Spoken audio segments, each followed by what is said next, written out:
पर्दा पनि लगाइसकेको छ। अब यो माथि यो लाइटहरू पनि फिट हुँदैछ।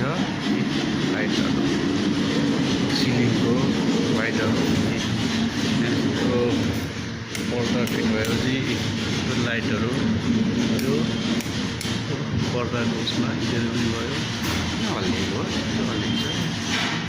यस्तै लाइट पर फिट हुँदैछ। टायरले फिट गर्दै हुन्छ, टायरले पनि गर्नु परेन, सम्पर्क गर्नु होला।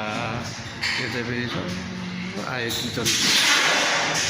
अब किचनमा पनि तपाईँको यहाँ यस्तै पर्दाहरू बस्छ। यहाँ पनि कोप्लामा लाइट पनि कोप्लाको लाइट यो लाइट छ, कोप्लामा पनि लाइट छ। यस्तो हल्लिन्छ कोप्लामा पनि लाइट छ। यहाँ पनि पर्दा बस्छ।